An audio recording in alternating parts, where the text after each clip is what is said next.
نحمده ونصلي ونسلم على رسوله الكريم أما بعد فأعوذ بالله من الشيطان الرجيم بسم الله الرحمن الرحيم يا أيها الناس اتقوا ربكم الذي خلقكم من نفس واحدة وخلق منها زوجها وبث منهما رجالا كثيرا ونساء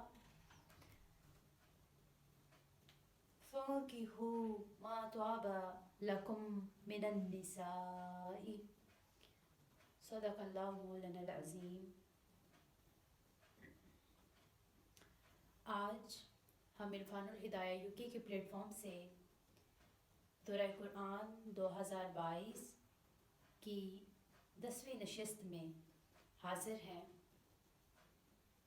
اللہ کریم کا بے پناہ کرم ہے اور اس کا احسان ہے کہ اس نے ہمیں توفیق دی کہ ہم دورہ قرآن میں اس پر رونق اور بابرکت مجلس میں شریک ہیں اور قرآن پاک کو پڑھ رہے ہیں، سمجھ رہے ہیں اور اس کو آگے پھیلانے کی ایک کوشش کر رہے ہیں۔ اللہ رب العزت کا خاص احسان ہوتا ہے، وہ جب کسی سے محبت کرتا ہے تو اسے اپنے دین کی سمجھ عطا کرتا ہے، اور اللہ تعالیٰ نے ہمیں اپنے ان چنیدہ لوگوں میں رکھا ہے جن کو وہ اپنے دین کی سمجھ عطا کر رہا ہے۔ آئیں اپنے دل و دماغ کو قرآن مجید کے اس الوحی پیغام سے مزین کرتے ہیں۔ یہ نفسا نفسی کا دور ہے اور نفسا نفسی کے اس دور میں رشتوں کی پہچان ختم ہو گئی ہے، جس کی وجہ سے بے حیائی ہے، دنگا فساد ہے، فحاشی ہے، عریانی ہے، اولاد کی نافرمانی ہے، خود غرضی ہے۔ ہماری خصوصی طور پہ نوجوان نسل جنس پرستی کی طرف بڑھتی جا رہی ہے اور معاشرے میں اخلاقی برائیاں جنم لے رہی ہیں۔ معاشرہ کہیں کا بھی ہے، اور ابھی تو یہ گلوبل پوری دنیا ایک دوسرے سے کنیکٹڈ ہے، تو اوور آل دنیا میں کہیں بھی آپ بیٹھے ہوئے ہیں تو یہ معاشرے میں اخلاقی برائیاں جنم لے رہی ہیں۔ اب پہلے ذکر کرنا تھوڑا معیوب سمجھا جاتا تھا، اب تو ان کا ذکر بھی معیوب نہیں سمجھا جاتا۔ اب ضرورت اس امر کی ہے کہ اسلامی معاشرے بالخصوص نوجوان نسل کو ان کی حدود اور قیود سے آگاہ کیا جائے، انہیں بتایا جائے کہ اسلام ان سے کیا چاہتا ہے، ان کا اللہ ان سے کیا چاہتا ہے، ان کا رسول ان سے کیا چاہتا ہے، ان کو کیسا دکھنا ہے، کیسا بننا ہے۔ آج دورہ قرآن کا جو موضوع ہے وہ بھی اس سے بہت ہی ملتا جلتا ہے، معاشرتی ستون سے متعلق ہے۔ موضوع ہے نکاح اور آئلی احکامات۔ اب لفظ آئلی جو ہے اس کا عربی میں مطلب ہے بیوی اور گھر۔ بیوی اور گھر کسی بھی انسان کی، کسی بھی معاشرے میں ایک یونٹ کی ابتدا ہے، اکائی ہے کسی بھی معاشرے کی، معاشرتی ستون ہوتا ہے، کوئی فیملی سسٹم، خاندان۔ تو آپ نے سنا ہوگا عیال، وہ بھی عائلہ کی جمع ہے، تو عائلہ بیوی اور گھر، اور عیال اہل و عیال، آپ کے اہل و عیال کیسے ہیں؟ عیال گھر والے، تو یہ اسی کی جمع ہے۔ تو ایسے احکامات جو کہ نکاح سے متعلق اور عائلی زندگی سے متعلق ہیں، آج ہم ان کو جانیں گے قرآن پاک کی روشنی میں اور حدیث مبارکہ صلی اللہ علیہ وسلم کی روشنی میں۔ کیونکہ ایک گھر کی جو شروعات ہوتی ہیں وہ نکاح سے شروع ہوتی ہیں۔ نکاح ایک معاہدہ ہے، مستحکم معاہدہ ہے جو ایک عورت اور ایک مرد کے مابین ہوتا ہے۔ سب سے پہلے جن آیات کی میں نے آپ کے سامنے تلاوت کی، سورہ نساء کی آیہ نمبر 1 اور آیہ نمبر 3، ان کا ترجمہ کچھ یوں ہے کہ یا ایھا الناس، اے لوگو اپنے رب سے ڈرو جس نے تمہاری پیدائش کی ابتدا ایک جان سے کی، پھر اسی سے تمہارا جوڑ پیدا فرمایا، پھر ان دونوں میں سے بکثرت مردوں اور عورتوں کی تخلیق کو پھیلا دیا۔ یہ انسانیت کی ابتدا ہے اور یہ فطرت ہے، نظام ہے، کہ قانون ہے، قاعدہ ہے کہ اسی طریقے سے یہ نسل نسل انسانی چلتی رہے گی. اور اس کو پاکیزہ کرنے کے لیے اللہ تعالیٰ نے کچھ ضابطے اور حدود اور قیود بنا دی. جو تیسری آیت مبارکہ ہے، اللہ رب العزت نے کہا فَانْكَحُوا، پس نکاح کرو، ان عورتوں سے نکاح کرو جو تمہارے لیے پسندیدہ اور حلال ہیں. نکاح کی اہمیت فضیلت سے بات اس سے پہلے میں یہ آپ سے تھوڑا سا ہلکا سا بتاؤں گی کہ اسلام سے پہلے عورت کی زندگی کیا تھی. یہ انسان عورت کو خصوصی طور پر عورت کو جو اعزاز اور احترام اور عزت آج مل رہی ہے یہ اسلام کی بدولت ہے. اسلام سے قبل تو عورت کو کوئی اہمیت حاصل نہیں تھی. گھر کا مال اسباب بس یہی سمجھا جاتا تھا، بدسلوکی کی جاتی تھی، اور جو شوہر تھا وہ آقا کی حیثیت رکھتا تھا. جب اس کا دل کرتا تھا اپنی منکوحہ بیوی سے کہتا تھا کہ پاکیزگی اختیار کرو، فلاں مرد کے پاس چلی جاؤ. اس کے پیچھے ان کا مقصد کیا ہوتا تھا کہ جو بھی اولاد ہو ہماری بیٹے کی خواہش ہوتی تھی، بیٹیوں کو تو وہ زندہ نہیں رہنے دیتے تھے، بیٹوں تاکہ وہ خوبصورت ہو. اور پھر اسی طرح کثرت ازدواج تھی، نکاح کی کوئی تعداد متعین نہیں تھی، جس کا جب دل کرتا تھا جتنا دل کرتا تھا شادیاں کرتا تھا. اور یہ حدود قیود آگے اسلام نے دی ہیں. اسی طریقے سے طلاق بھی جب دل کرتا تھا دیتا تھا، اور مدت کے اندر رجوع کر لیتا تھا، جتنی مرتبہ چاہتا تھا طلاق دیتا تھا. عورت کا کوئی مقام نہیں تھا، کوئی حیثیت نہیں تھی، اس کو کچھ سمجھا ہی نہیں جاتا تھا. لوگ کمار بازی میں عورتوں کی بازی لگا دیتے تھے. 2 حقیقی بہنیں، ان سے نکاح کرنا جائز تھا. اور انتہائی افسوسناک کہ اگر کسی عورت کا شوہر مر جاتا تو وہ جو عورتیں تھیں وہ اولاد میں وراثت کی طرح تقسیم کی جاتی تھی. جو اس کی بیویاں ہوتی تھی وہ اولاد میں تقسیم ہوتی تھی. تو اسلام نے عورت کو اس المناک صورتحال سے نکالا. سب سے پہلے تو ہم بہت زیادہ پریویلیجڈ ہیں کہ ہم مسلمان ہیں اور ہمیں اسلام جیسا دین ملا. تو اب اس کے قاعدوں کو، اس کے ضوابط کو، اصولوں کو ماننا، ان پہ عمل کرنا اور اپنی نسلوں تک پہنچانا یہ ہمارا اولین فریضہ ہونا چاہیے. ہوتا ہے تو سورہ نساء ہی میں اللہ رب العزت کیا فرماتا ہے کہ تم پر تمہاری مائیں. اب یہ عورتوں کے اندر رشتے ہوتے ہیں نا ڈیفرنٹ. اللہ رب العزت نے کہا تم پر تمہاری مائیں، تمہاری بیٹیاں، تمہاری بہنیں، تمہاری پھوپھیاں، تمہاری خالائیں، تمہاری بھتیجیاں، بھانجیاں، اور وہ مائیں جنہوں نے تمہیں دودھ پلایا، رضائی مائیں، اور تمہاری رضاعت میں شریک بہنیں، اور تمہاری بیویوں کی مائیں، یعنی کہ آپ کی ساس تم پہ حرام کر دی گئی ہیں نکاح کے لیے. ان رشتوں سے نکاح نہیں کرنا، ان کی عزت ڈیفرنٹ ہے. پھر فرمایا کہ اسی طرح تمہاری گود میں پرورش پانے والی وہ لڑکیاں جو تمہاری ان عورتوں کے بطن سے ہیں جن سے تم صحبت کر چکے ہو. مطلب جو تمہاری بیوی ہے اگر اس کی پہلے شادی ہوئی ہے، ان کی کوئی بچی ہے، اولاد ہے، اور تم اس کی پرورش کرتے ہو تو وہ بھی تم پہ حرام ہے. حرام ہے کہ تم 2 بہنوں کو ایک ساتھ نکاح میں جمع کرو. اور تمہارے ان بیٹوں کی بیویاں بھی تم پر حرام ہیں جو تمہاری پشت سے ہیں، یعنی کہ تمہاری بہویں وہ بھی تم پہ حرام ہیں. تمہارے 2 بہنوں کے ساتھ نکاح بھی حرام ہے.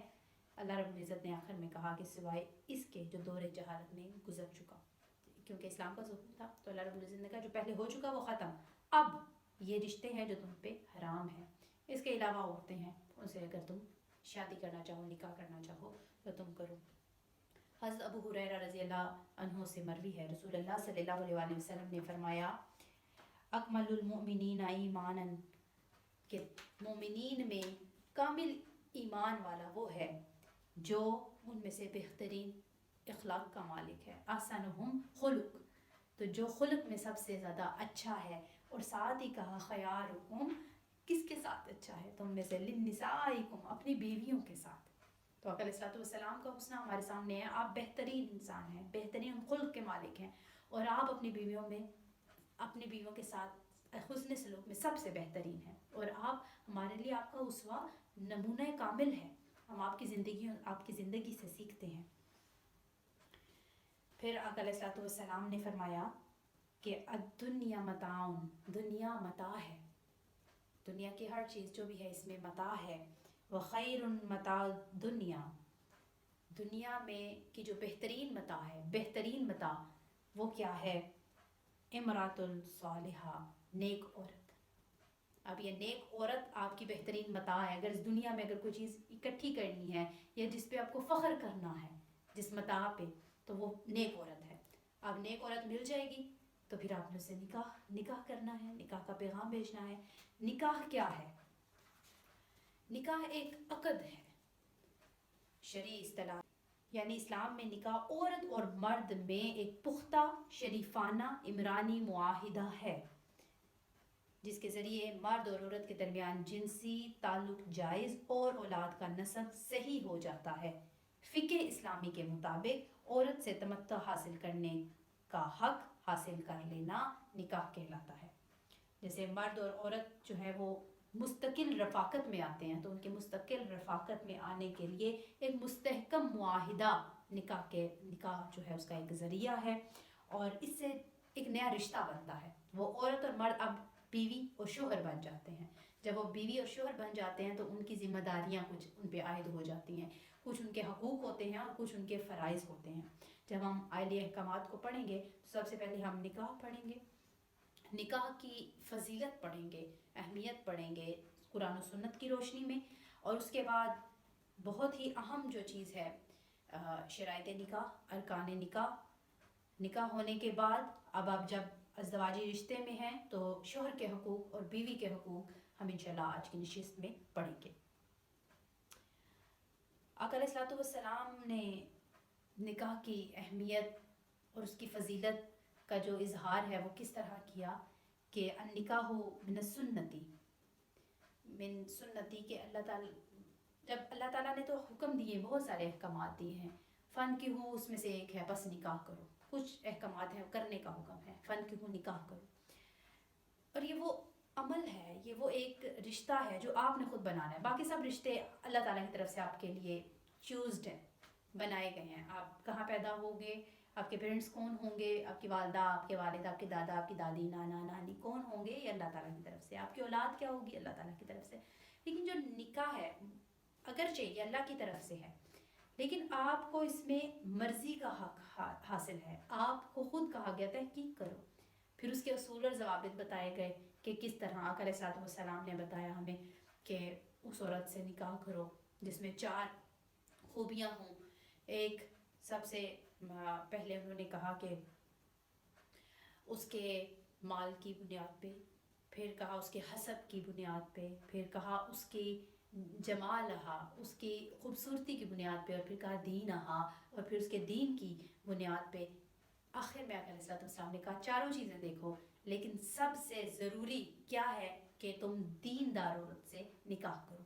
تو یہ ہمیں جو ایک نکاح کے لیے عورت کو چوز کرنا ہے، جو ہمیں اختیار حاصل ہے، اس کے لیے کچھ ضابطے بھی بتائے گئے، کیونکہ اسلام ایک مکمل ضابطۂ حیات ہے۔ وہ ہمیں زندگی گزارنے کا ہر ایک پہلو سمجھاتا ہے اور ہر ایک راستے میں ہماری رہنمائی کرتا ہے۔ پھر دیکھیں کہ نکاح جو ہے وہ معاشرے سے بے حیائی کو ختم کرتا ہے، معاشرتی اصلاح کرتا ہے، ایک صحت مند معاشرہ وجود میں آتا ہے، اور ایک مرد کی بھی اور ایک عورت کی بھی گناہوں سے حفاظت کرتا ہے نکاح۔ اور جب انسان نکاح کے بندھن میں بن جاتا ہے تو وہ مرد اور عورت ایک دوسرے کا احترام کرتے ہیں، ان کی عزت کرتے ہیں، ان کے حقوق کا خیال رکھتے ہیں۔ جس طرح حدیث مبارکہ میں آتا ہے، نبی اکرم صلی اللہ علیہ وآلہ وسلم نے فرمایا کہ شوہر کا فرض ہے کہ جیسا وہ خود کھائے ویسا بیوی کو بھی کھلائے، جیسا وہ خود پہنے ویسا بیوی کو بھی پہنائے۔ تو یہی اسی حدیث سے مبارکہ کی ایکسٹینشن ہے۔ آگے آقا علیہ الصلوۃ والسلام نے فرمایا، حضرت معاویہ بن حیدہ رضی اللہ عنہ سے مروی ہے کہ انہوں نے رسول اللہ صلی اللہ علیہ وسلم سے عرض کیا، یا رسول اللہ صلی اللہ علیہ وآلہ وسلم، ہم میں سے کسی پر اس کی بیوی کا کیا حق ہے؟ تو آقا علیہ الصلوۃ والسلام نے فرمایا، جب تم کھاؤ تو اسے بھی کھلاؤ، جب تم خود پہنو تو اسے بھی پہناؤ، اس کے منہ پہ نہ مارو۔ دیکھیں کتنی چھوٹی سی بات ہے، اس کے منہ پہ نہ مارو کیونکہ اسے اس کی تذلیل ہوگی۔ اور پھر کہا کہ اسے برے لفظ نہ بولو۔ کیونکہ انسان ہے نا ہم، تو ہم جب کسی کو برے لفظ سے بلائیں گے تو پھر وہ عزت احترام پیچھے رہ جاتا ہے، پھر نفرتیں وہاں پہ پنپنا شروع ہو جاتی ہیں. تو منع کیا اس کے منہ پہ مت مارو، اسے برا لفظ نہ بولو اور اسے خود سے الگ نہ کرو. اب یقینی طور پہ اس میں بہت بڑی حکمت ہوگی، اسے خود سے الگ نہ کرو، لیکن کبھی کبھار ضروری ہو جاتا ہے سمجھانے کے لیے. تو کسی بڑے مسئلے سے بچنے کے لیے تو ساتھ ہی ایک چھوٹا سا لفظ ایڈ کر دیا، مگر گھر کے اندر ہی، کہ اگر کبھی ضروری ہو جائے تو اسے گھر کے اندر ہی صرف اور صرف اصلاحی پہلو کی مناسبت سے. تو یہ اتنی خوبصورت حدیث برکہ. پھر حضرت سعد بن ابی وقاص رضی اللہ عنہ سے روایت ہے کہ رسول اللہ صلی اللہ علیہ وآلہ وسلم نے انہیں فرمایا کہ تم جو کچھ بھی خرچ کرتے ہو جس سے تمہارا مقصود رضائے الہی ہوتا ہے، مطلب اپنی جو بیوی پہ تم خرچ کرو تو تمہاری نیت کیا ہونی چاہیے، تم اللہ کی رضا کی خاطر کرتے ہو تو تمہیں اس پر اجر دیا جاتا ہے. مطلب آپ خرچ ضرورت ہے نا، ایک تو آپ کا فرض ہے، وہ آپ اس کا حق ہے کہ آپ اس کو نان و نفقہ دو، تو آپ جو کر رہے ہو وہ کرنے کی وجہ سے بھی آپ کو اجر و ثواب ملتا ہے، بشرطے کہ آپ کی نیت رضائے الہی ہو، کہ اب جو بھی آپ نے کمایا ہے، اپنی کمائی ہے، آپ نے کمایا، لیکن آپ خرچ کر رہے ہو کسی پہ، اپنی شریک حیات پہ خرچ کر رہے ہو، تو اگر رضائے الہی مقصود ہے تو آپ کو اس پہ ثواب ملے گا، اجر دیا جاتا ہے. یہاں تک کہ تم اپنی بیوی کے منہ میں جو لقمہ ڈالتے ہو اس پر بھی تمہیں اجر دیا جاتا ہے. لقمہ ڈالنے کے اب دو معنی ہیں، ایک یہ کہ آپ جو کماتے ہو، کما کے لا کے دیتے ہو، اس سے جو کھانا بنتا ہے وہ کھاتی ہے تو وہ لقمہ ہے، اور دوسرا یہ کہ جب کھانے کا میز سجا ہے، ٹیبل سجا ہے، آپ بیٹھے ہو اور اپنے ساتھ اپنے ہاتھ سے اپنی بیوی کے منہ میں لقمہ ڈالتے ہو تو اس پہ بھی تمہیں اجر و ثواب ملتا ہے. اس میں لگتا کتنا سا وقت ہے. تو یہ سوچنے کا، یہ معاشرتی اصلاح، محبت، مودت اور احترام ہے جو آپ کو نکاح کے ذریعے ہی ملتا ہے. پھر نکاح جو ہے وہ امن اور سکون کا باعث بنتا ہے، جس طرح سے سورہ الاعراف میں اللہ رب العزت نے فرمایا الذی خلقکم من نفس واحدہ، وہی اللہ ہے جس نے تمہیں ایک جان سے پیدا فرمایا، وجعل اور بنایا منہا اس میں سے زوجہا تمہارا جوڑ بنایا. کس لیے بنایا؟ لیسکن تاکہ تم سکون حاصل کر سکو، الیہا اس سے. تو یہ سکون کا باعث ہے، جو زوج ہے آپ کا، جو آپ کا جوڑا بنایا ہے، یہ آپ کا تسکین کا باعث ہے، سکون کا باعث ہے. اور انسان زندگی میں چاہتا کیا ہے؟ صرف سکون ہی تو چاہتا ہے. لیکن یہ سکون ملے گا کب؟ تب جب یہ آپ جو انتخاب کریں گے وہ اسلامی اصولوں کے عین مطابق کریں گے، تب یہ سکون آپ کو میسر آئے گا. جب آپ کی پریورٹیز کچھ اور ہوں گی تو پھر آپ کی پریورٹیز کے حساب سے آپ کو جو آؤٹ پٹ ہوگی وہ بھی ملے گی. تو ہمارے ان پٹ کیا ہے اس پہ ڈیپینڈ کرتا ہے کہ آؤٹ پٹ کیا ہے. اور یہی آئلی زندگی کو بہترین بنانے کا، خوبصورت بنانے کا طریقہ کار ہے، یہی ضابطہ ہے، یہی اصول ہے.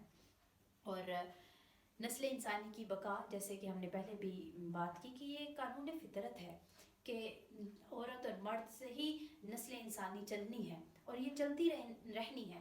تو وہ جو نسل چل رہی ہے اس نسب کا تحفظ اور وہ جو آپ کا نسب چلنا ہے یہ کیسے ممکن ہے؟ نکاح سے. اولاد اور نسب کا تحفظ ہوتا ہے جب آپ نکاح کر لیتے ہیں. جیسے کہ حدیث مبارکہ ہے، آقا علیہ الصلوۃ والسلام نے فرمایا، جو حضرت معقل بن یسار رضی اللہ عنہ سے مروی ہے، رسول اللہ صلی اللہ علیہ وسلم نے فرمایا تزوجو، تم زوجیت اختیار کرو، شادی کرو. کس سے؟ محبت کرنے والی اور بچے جننے والی عورت سے، کیونکہ میں تمہاری کثرت کی وجہ سے امتوں کے سامنے برکت حاصل کروں گا. تو یہ جو نسل انسانی کی بقا ہے یہ اسی طرح ممکن ہے. تو آپ جب نکاح کریں اس میں ایک نیت یہ بھی ہونی چاہیے کہ آپ امت مسلمہ اور آقا علیہ الصلوۃ والسلام کی جو امت ہے اس میں اضافہ کرنے کے لیے نکاح کر رہے ہیں. تو یہاں پہ بھی دو بہت خوبصورت صفات بتائی گئی، محبت کرنے والی اور بچے جننے والی سے نکاح کرو. اور پھر حضرت ابو ہریرہ رضی اللہ عنہ سے مروی ہے کہ رسول اللہ صلی اللہ علیہ وسلم نے فرمایا کوئی مومن کسی عورت سے 4 باتوں کے سبب نکاح کریں، جیسے کہ میں نے پہلے آپ کو بتایا کہ کون کون سے. لمالہا، مال کی وجہ سے، لحسبہا و جمالہا و دینہا، اور آخر میں جو بات ہے وہ سب سے اہم ہے، پس اسے چاہیے کیا چاہیے، بذات دین، اس عورت سے نکاح کرے جو دین میں بہتر ہے، تو تب ہی وہ اس کو نیک عورت، نیک متاع، دنیا کی بہترین متاع ملے گی۔ تو آپ کی جو نسل ہے، نسب ہے، اس کا تحفظ نکاح کے ذریعے ہی ممکن ہے۔ جب آپ کسی سے شادی کرتے ہیں، نکاح کرتے ہیں، تو آپ کی تنگ دستی ختم ہوتی ہے اور خوشحالی آتی ہے۔ بظاہر تو جب ایک نیا فرد آ جاتا ہے تو آپ پہ ذمہ داریاں زیادہ ہو جاتی ہیں، ذمہ داریاں زیادہ ہونے کی وجہ سے محنت کرنی پڑتی ہے۔ اب آپ پہلے ایک بندے کے لیے کماتے تھے اگر، تو اب 2 بندوں کا نان نفقہ آپ کے ذمہ ہے، لیکن یہ ذمہ داریاں آپ کے لیے خوشحالی کا باعث ہوتی ہیں، آپ کی تنگ دستی ختم ہوتی ہے، کیونکہ آقا علیہ الصلوۃ والسلام کی سنت ہے نکاح، تو نکاح میں برکت ہے۔ آقا علیہ الصلوۃ والسلام نے فرمایا کہ جس نے شادی کر لی فقط استکملا، پس اس نے مکمل کر لیا نصف الایمان، اپنا آدھا ایمان، تو باقی کا جو ایمان ہے اسے چاہیے کہ وہ تقوی کے ذریعے مکمل کرے۔ تقوی پرہیزگاری ہے، اللہ سے ڈر کر نیک اعمال کرنا اور گناہوں سے بچنا تقوی ہے۔ تو آدھا ایمان، آدھے ایمان کی حفاظت وہ کیسے ہو گئی؟ نکاح کے ذریعے، کیونکہ یہ آقا علیہ الصلوۃ والسلام کا فرمان ہے۔ تو یقینی طور پہ جب آپ نکاح کرتے ہیں تو آپ بہت سی معاشرتی اخلاقی برائیوں سے بچ جاتے ہیں، اور آپ جب نکاح کرتے ہیں، پھر آپ کی اولاد ہوتی ہے، آپ ان کی پرورش کرتے ہیں، پھر اس کے الگ احکامات ہیں، پھر اس پہ جو الگ اجر و ثواب ہے، تو یقینی طور پہ آپ اپنے ایمان کو محفوظ کر رہے ہوتے ہیں۔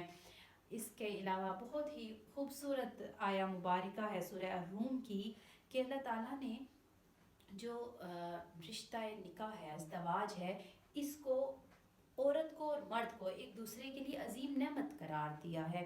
کس طریقے سے کہ قرآن حکیم میں مرد کے لیے بیوی کا ہونا اور بیوی کے لیے شوہر کا ہونا اللہ تعالیٰ کی عظیم نعمتوں میں شمار کیا گیا ہے۔ ارشاد باری تعالیٰ ہے، اللہ رب العزت نے فرمایا کہ اور یہ بھی اس کی نشانیوں میں سے ہے کہ اس نے تمہارے لیے تمہاری ہی جنس سے جوڑے پیدا کیے تاکہ تم ان کی طرف سے سکون پاؤ، اور اس نے تمہارے درمیان محبت اور رحمت پیدا کر دی۔ یہ 2 بہت اہم چیزیں ہیں، محبت اور رحمت۔ جب آپ نکاح کرتے ہیں اپنے زوج سے محبت ملتی ہے، اور رحمت الہی ملتی ہے آپ کو۔ بے شک اس نظام تخلیق میں ان لوگوں کے لیے نشانیاں ہیں جو غور و فکر کرتے ہیں۔ پھر جو یہ قانون فطرت ہے نا نکاح کا عمل، پھر اللہ رب العزت نے آگے کیا کہا، اور اس طرح سورہ المائدہ میں فرمایا کہ اسی طرح پاک دامن مسلمان عورتیں اور ان لوگوں میں سے پاک دامن عورتیں جنہیں تم سے پہلے کتاب دی گئی تھی تمہارے لیے حلال ہیں، جب کہ تم انہیں ان کے مہر ادا کر دو، مگر شرط یہ ہے کہ تم انہیں قید نکاح میں لانے والے عفت شعار بنو، نہ کہ محض ہوس رانی کی خاطر اعلانیہ بدکاری کرنے والے، اور نہ خفیہ آشنائی کرنے والے۔ اور جو شخص احکام الہی پر ایمان لانے سے انکار کرے تو اس کا سارا عمل برباد ہو گیا، اور وہ آخرت میں بھی نقصان اٹھانے والوں میں سے ہوگا۔ تو ہم جب نکاح کریں تو ہماری نیت بہت زیادہ میٹر کرتی ہے اس آیہ مبارکہ کی روشنی میں۔ حضرت عبداللہ بن مسعود رضی اللہ عنہ سے مروی ہے کہ آقا علیہ الصلوۃ والسلام نے فرمایا، اے جوانوں، اب جن سے خطاب ہے وہ دیکھیں، جوان لوگ، اے جوانوں، تم میں سے جو شخص گھر بسانے کی استطاعت رکھتا ہو، اگر اس کی قوت ہے تو وہ شادی کرے، تو وہ نکاح کرے، وہ شادی کرے، کیونکہ نکاح سے نظر نہیں بہکتی۔ اب وجہ بھی بتائی کہ نظر نہیں بہکتی اور شرمگاہ محفوظ رہتی ہے۔ اور جو شخص نکاح کی استطاعت نہ رکھتا ہو، ابھی اس کے نہیں ہے ایسے وسائل، وہ استطاعت نہیں رکھتا، تو پھر اسے چاہیے کہ وہ روزے رکھے، کیونکہ روزہ اس کی شہوت کو کم کر دیتا ہے۔ تو نکاح کے اندر آپ کی حفاظت ہے، نکاح آپ کو بہت ساری معاشرتی برائیوں سے بچا لیتا ہے، اور باعث سکون بھی ہے، محبت ملتی ہے، اللہ تعالیٰ کی رحمت ملتی ہے۔ اب شرائط نکاح کیا ہے؟ بہت ہی آسان دین اور بہت ہی آسان ایک نکاح کے لیے آپ عاقل ہوں، نہ سمجھ یا کم سن بچہ یا مجنون وہ نکاح نہیں کرے گا۔ نکاح کے لیے عاقل ہونا، بالغ ہونا، اور تیسری اور اہم شرط جو ہے وہ گواہوں کا ہونا ضروری ہے، کہ 2 مسلمانوں کا نکاح منعقد نہیں ہوتا مگر 2 آزاد عاقل بالغ مسلمان مرد یا مطلب دو مردوں کی گواہی یا ایک مرد اور دو عورتیں گواہ موجود ہوں. تو گواہی کیا ہے کہ یا تو دو مرد ہوں گے، عاقل ہوں، بالغ ہوں اور مسلمان ہوں، 3 شرطوں کے ساتھ. تو یا ایک مرد اور دو عورتیں ہوں گی، کیونکہ دو عورتوں کی گواہی ایک مرد کے برابر ہے. تو اس اصول کے پیش نظر یہ گواہی تیسری اہم شرط ہے نکاح کی. اب بات کرتے ہیں ارکان نکاح کی. وہ بھی بہت ہی آسان ہے. نکاح کے صرف 2 ارکان ہیں، ایک ہے ایجاب اور دوسرا ہے قبول. ایجاب وہ ہے وہ کلمات جو آپ کہتے ہیں، چاہے وہ شوہر کی طرف سے کہے جائیں، مرد کی طرف سے، چاہے وہ عورت کی طرف سے کہے جائیں پہلے، جس میں بتایا جاتا ہے کہ کس کا نکاح کس کے ساتھ کس مہر کے عوض ہو رہا ہے. تو وہ کہنے والا ایجاب ہے اور اس کو قبول کرنا دوسرا رکن ہے. بس ان 2 رکنوں سے نکاح ہو جاتا ہے. اب ہم بات کریں گے حقوق کی. بیوی کے حقوق اور شوہر کے حقوق قرآن و حدیث کی روشنی میں انشاءاللہ. بیوی کو گھر کا نگران بنایا ہے، شوہر کے گھر کا نگران. بہت ہی خوبصورت ہے یہ نا، کہ آپ کسی کے گھر کی نگران ہوتی ہیں. نگران کیا کرتا ہے؟ نگران تحفظ کرتا ہے اس گھر کی، اس گھر کے مال کی، اس گھر کی عزت کی، اس گھر کے ناموس کی. تو ایک عورت حفاظت کرنے والی ہے، نگران ہے اس گھر کی. اب عورت کا حق کیا ہے؟ سب سے پہلے نان و نفقہ. اور یہ جو بھی حق ہے عورت کا وہ مرد کی ذمہ داری ہے. اسی طریقے سے جو مرد کا حق ہے وہ عورت کی ذمہ داری ہے. تو یہ حقوق و فرائض جو ہیں یہ گیو اینڈ ٹیک ہوتا ہے. اور یہ بالکل جس کو کہتے ہیں نا کہ ایسا فارمولہ ہے کہ اگر ایک کا حق ہے تو دوسرے کا فرض ہوگا.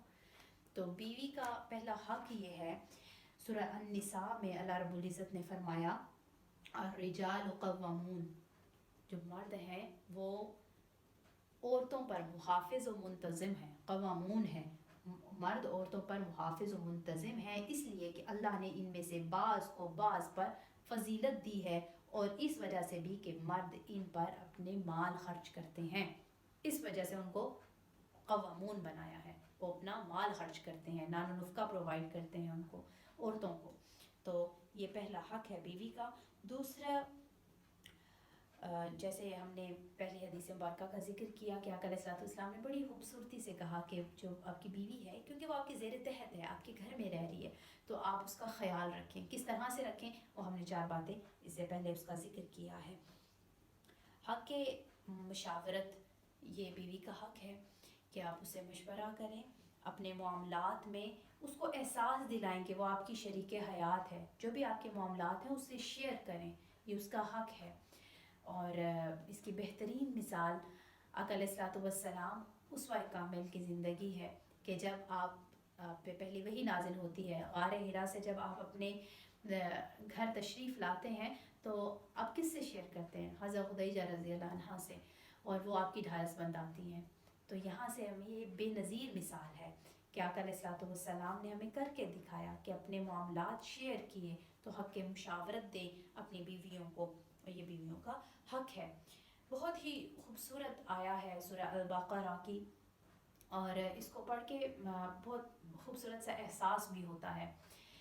پردہ پوشی کے حوالے سے ایک مرد اور ایک عورت کا کیا جو ہے آپس میں کیسا ریلیشن ہونا چاہیے. فرمایا سورہ البقرہ آیا نمبر 187 میں اللہ رب العزت فرمایا ہن لباس، اور تمہارا لباس ہے، لکم و انتم، اور تم لباس لہن، تم ان کا لباس ہو.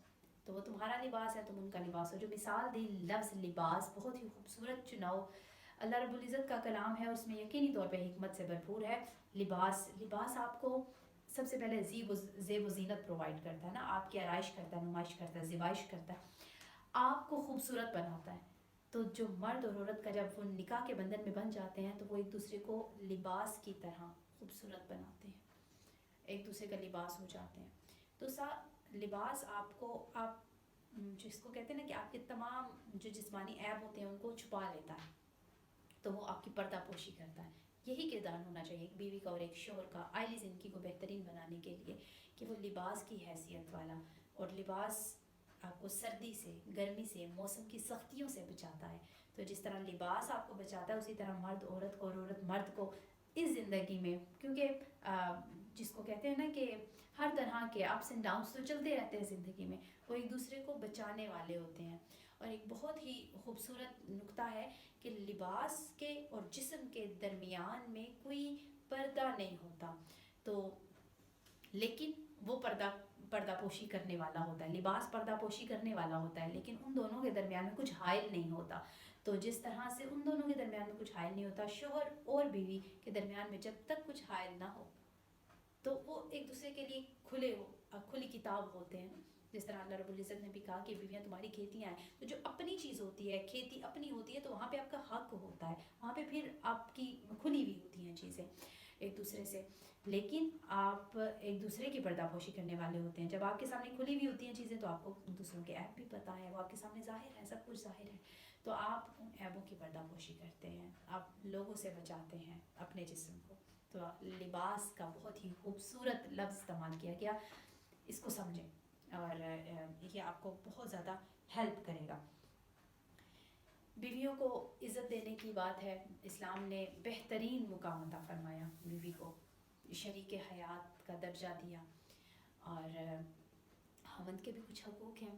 تو سب سے پہلا جو سورہ النساء میں ہی آیہ نمبر 34 میں اللہ رب العزت نے فرمایا، بہت خوبصورت آیت ہے یہ سورہ النساء کی، فالصالحات پس نیک عورتیں وہ ہیں، قانتات جو قناعت کرنے والی ہیں، اطاعت کرنے والی ہیں، حافظات اور حفاظت کرنے والی ہیں، اطاعت شعار ہیں اور حفاظت کرنے والی ہیں. کب حفاظت کب کرنی ہوتی ہے؟ ایک چوکیدار حفاظت کب کرتا ہے؟ جب باقی لوگ موجود نہیں ہوتے ہیں نا، تو تب جب للغیبی، جب نہ موجود ہوں، شوہر گھر پہ موجود نہ ہوں، بما ساتھ اس کے، حافظ اللہ، اللہ کی حفاظت کے ساتھ. اب جب تک اللہ کی مدد و نصرت شامل نہ ہو تو ہم خود سے کچھ بھی نہیں کر سکتے ہیں. تو اللہ کی حفاظت کے ساتھ حفاظت کرنے والی ہوتی ہیں اپنے شوہر کی عدم موجودگی میں، اس کے گھر کی، اس کی اولاد کی، اس کے مال کی، اس کی عزت اور اس کے ناموس کی حفاظت کرنے والی ہوتی ہیں، اور اطاعت شعار ہوتی ہیں، اپنے شوہر کی جو بھی وہ کہتا ہے اس کی اطاعت کرنے والی ہوتی ہیں. اور ہم دین اسلام تو اتنا خوبصورت دین ہے کہ کہا کہ اگر کسی کو اللہ کے علاوہ سجدہ کرنے کی اجازت ہوتی تو میں شوہر بیوی کو کہتا کہ وہ اپنے شوہر کو سجدہ کرے. تو اس کو تو مجازی خدا کہا، کیونکہ جیسے خدا انسان کو پال رہا ہوتا ہے نا، شوہر بھی وہی کردار ادا کر رہا ہوتا ہے. تو شوہر کا مقام اور حیثیت اسلام نے یہ دی. اسی طریقے سے بہت ہی خوبصورت حدیث مبارکہ ہے، اس سے بہت واضح ہو جائے گا شوہر کا حق اور کس طریقے سے ہم اس معاشرے کی اصلاح کر سکتے ہیں. وہ یہ کہ حضرت ابو ہریرہ رضی اللہ عنہ بیان کرتے ہیں،